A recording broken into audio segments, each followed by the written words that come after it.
de seres espirituais.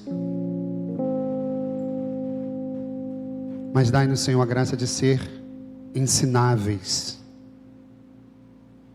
Não queremos aparência de nada, mas queremos docilidade no nosso coração e a capacidade de receber o ensino de Deus. Vence em mim toda distração. É por isso que eu abro espaço para que o Senhor seja tudo em mim e na minha vida agora. Vem em mim, Senhor. Dá-me a tua graça, dá-me a tua bênção, hoje e sempre.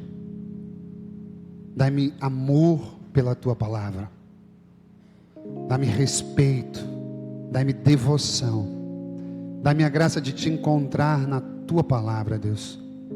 A cada dia que eu vença a mim mesmo, que eu vença a mim mesmo, Senhor, para te encontrar, para te amar, para te escutar nessa palavra.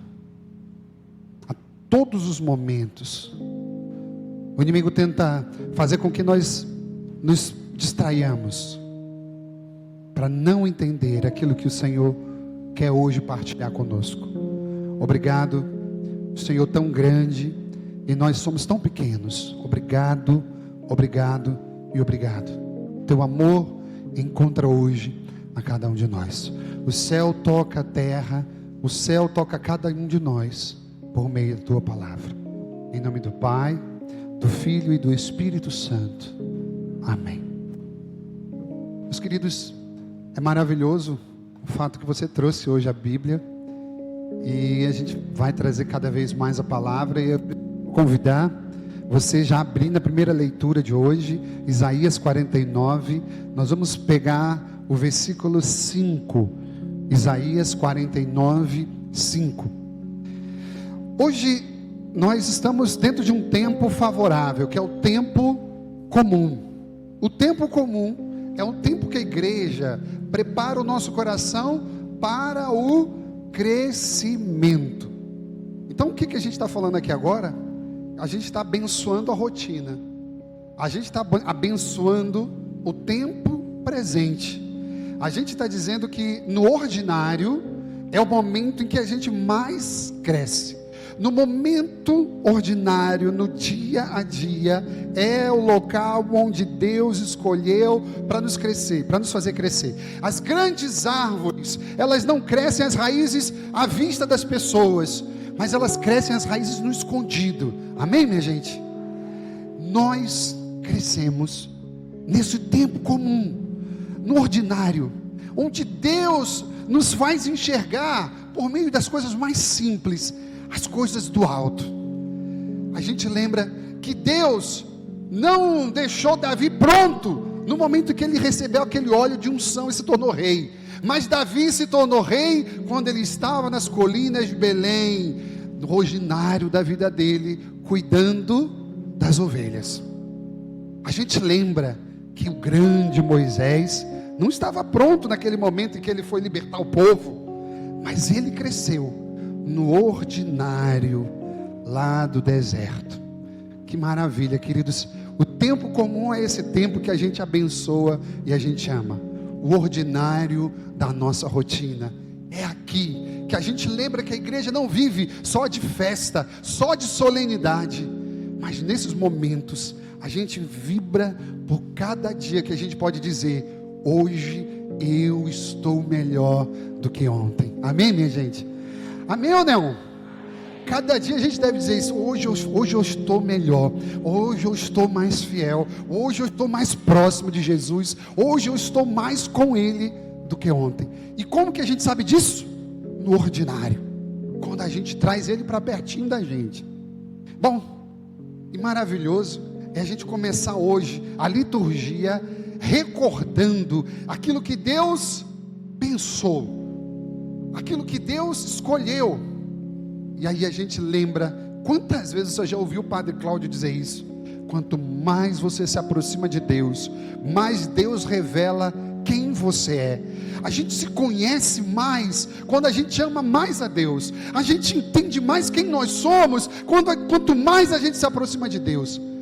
Olha o que a palavra de Deus está revelando sobre você. A Bíblia hoje está revelando sobre a tua identidade. A Bíblia hoje está dizendo para que você nasceu. A Bíblia hoje está dizendo por que você existe. A Bíblia hoje está recordando qual é a verdadeira identidade, a sua. E aí você abre com o padre. Se o irmão do seu lado está sem a Bíblia, chama ele para ler, convida ele. Isaías 49, versículo 5. Isaías 49, chama ele aí para ler, partilha a Bíblia. Vamos ler juntos. Como é que está escrito na sua Bíblia? E agora o Senhor, não, vamos juntos. E agora o Senhor fala, Ele que te formou desde o meu nascimento. Para quê, minha gente? Para ser seu. Pronto.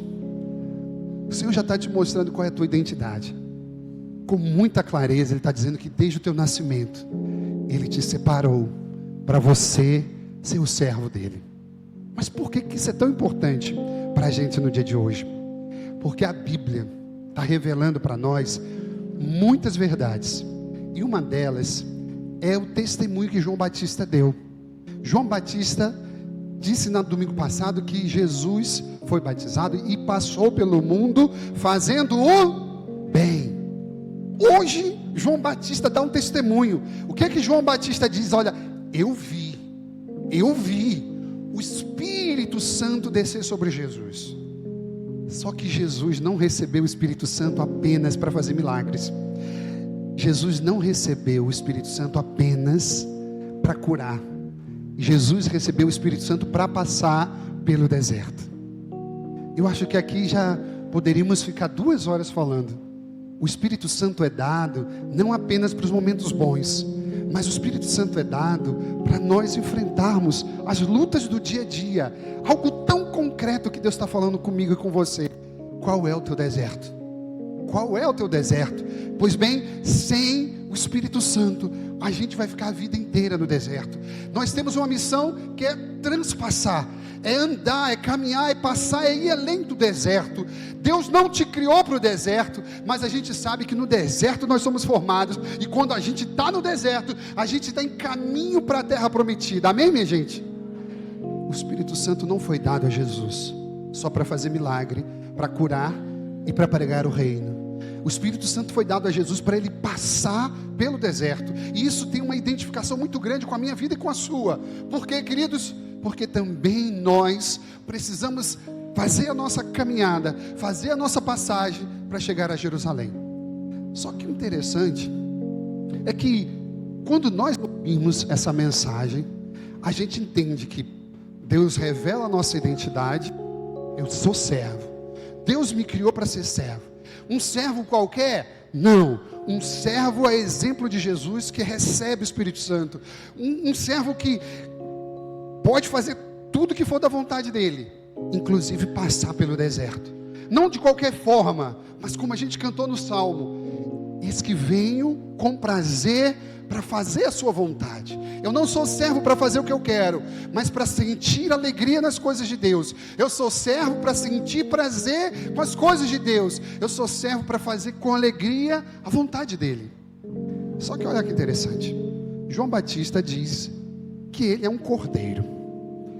Nesse momento, é por isso que São João Batista ele é conhecido como o último dos profetas, porque ele faz a costura, a junção entre o Antigo e o Novo, o Antigo Testamento e o Novo Testamento. Como assim, padre? Qual era a antiga aliança? Todo judeu precisava ir pelo menos uma vez ao templo de Jerusalém. E o que é que ele fazia no templo de Jerusalém? Ele purificava a si e a sua família. Era um rito de perdão dos pecados, de expiação. Olhe para o padre. Todos eles precisavam se sacrificar. Se sacrificavam em primeiro lugar no bolso, porque era muito caro. Então eles passavam o ano inteiro juntando dinheiro para realizar essa viagem. Segundo, se sacrificavam pelo cansaço da viagem. Depois eles se sacrificavam, oferecendo a vítima. E aqui que está todo o segredo da coisa. A Bíblia diz que os mais ricos compravam bois ou touros, mas a verdade é que a maioria comprava uma ovelhinha, um cordeiro, e sacrificavam um cordeiro. Como, padre, que acontecia isso? Compravam, levavam o sacerdote. Naquela época o sacerdote não usava essas roupas tão bonitas, mas usava facas afiadas. E quando a gente estuda só um pouquinho, a gente percebe que as famílias traziam um cordeiro, colocavam no altar, e eles precisavam ficar bem próximo do altar, porque quando o sacerdote pegava aquela lança, aquela faca bem afiada, e dava o primeiro golpe para matar e sacrificar o animal, aquele primeiro jato de sangue precisava ser aspergido imediatamente. E se assim não fosse, eles recolhiam todo o sangue para aspergir sobre a família. E aí a gente entende, tinha que ser um animal puro, tinha que ser um cordeiro sem mancha. E só assim, todo o pecado daquela família era expiado. A pureza do animal passava para a família, e a família inteira era perdoada. Esse era o sacrifício da antiga aliança. João Batista olha e diz: agora eu vou fazer a grande revelação. Ele é o Cordeiro de Deus que tira o pecado não mais aquela quantidade imensa de sacrifícios, não. Quando Jesus pega o cálice, ele diz: esse é o cálice, me ajude, esse é o cálice da nova e eterna. Ele diz: não precisa mais daquelas alianças antigas, daqueles sacrifícios, não. Eu sou o verdadeiro Cordeiro.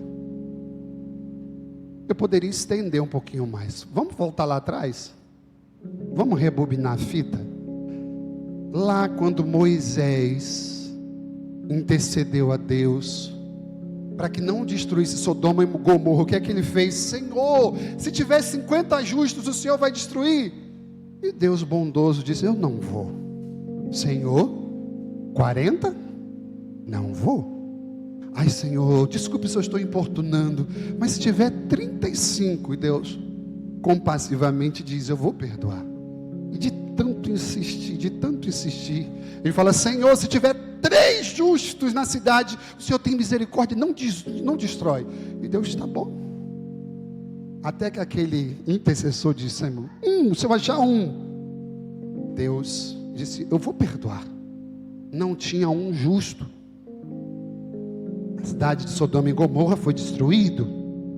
Depois, séculos depois, o profeta se levanta e diz: a cidade de a cidade de Jerusalém vai ser destruída.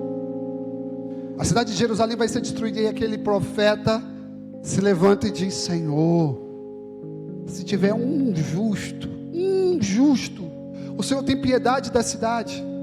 E Deus diz: eu tenho. O que acontece? A cidade é completamente devastada. Jerusalém, o templo de Jerusalém é destruído. Qual é o ensinamento? Precisou Deus enviar lá do céu o único justo, o único cordeiro para ser imolado. Hoje a Bíblia está lembrando qual é a minha identidade, qual é a sua: de sermos servos. A Bíblia lembrou em Isaías 49, versículo 5: desde o meu nascimento o Senhor me separou para ser o seu servo. Mas como? Aí João Batista lembra: primeiro um servo cheio do Espírito Santo. Amém, minha gente? Sim ou não? Então você vai ser um servo cheio do Espírito Santo. Mas olha que interessante agora. O melhor de tudo é isso: você vai ser um servo como Jesus. Como? Um servo que se sacrifica. Como assim? O meu ministério precisa encontrar o sacrifício de Deus.